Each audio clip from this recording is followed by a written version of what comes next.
kita lanjut dengan motivation. Mengapa kita mau sih menjadi seorang reservoir engineer, khususnya yang infonya sekarang kayak oil industry, harga oil price turun, banyak yang di PHK, sulit membuka lapangan pekerjaan baru di dunia migas. Nah, sekarang pertanyaannya, mengapa kita masih mau menjadi reservoir engineer? Is there a future? Apakah ada masa depan bagi reservoir engineer, drilling engineer, atau petroleum engineer?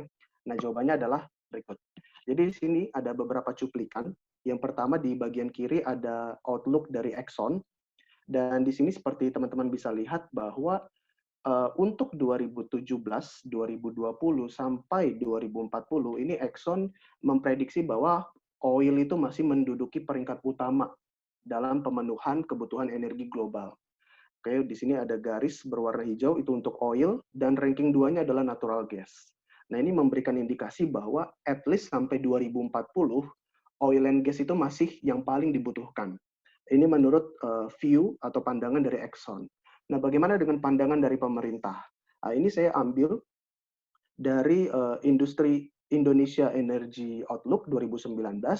Di sini tim penyusun kebutuhan energi ya, tim peneliti dari Indonesia membuat 3 skenario, ada BAU, business as usual, skenario PB, pengembangan berkelanjutan, dan RK, rendah karbon.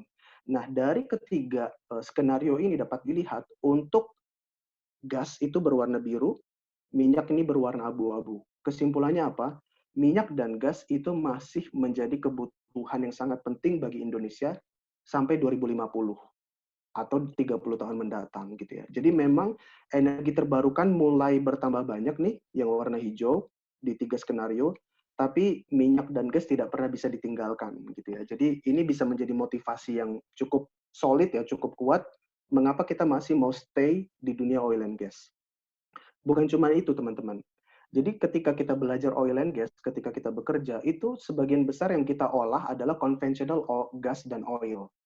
Dan kalau teman-teman tahu, ini sangat penting untuk kita tahu bahwa untuk fossil fuel, teman-teman, untuk cadangan bahan bakar dari fosil, itu sebenarnya conventional gas dan oil itu masih menduduki porsi yang paling sedikit.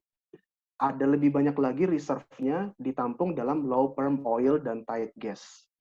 Misalnya seperti shale gas, seperti yang banyak dieksploitasi di Amerika. Nah, ini porsinya di dunia ini atau di bumi ini lebih banyak bahkan dari konvensional gas dan oil. Kemudian ada heavy oil, CBM, ini shale gas juga bisa dikategorikan di sini. Dan berikutnya juga ada gas hydrate yang paling banyak cadangannya di bumi ini, terutama di laut. Nah, kita baru banyak mengelola di bagian puncaknya aja yang paling sedikit. Masih banyak bagian di dalam piramida ini yang belum kita olah, belum kita eksploitasi. Artinya kita masih punya masa depan, teman-teman. Dan bahkan untuk konvensional sendiri, teman-teman, kebanyakan perusahaan-perusahaan di seluruh dunia itu masih hanya memproduksi di bagian primary dan secondary-nya saja.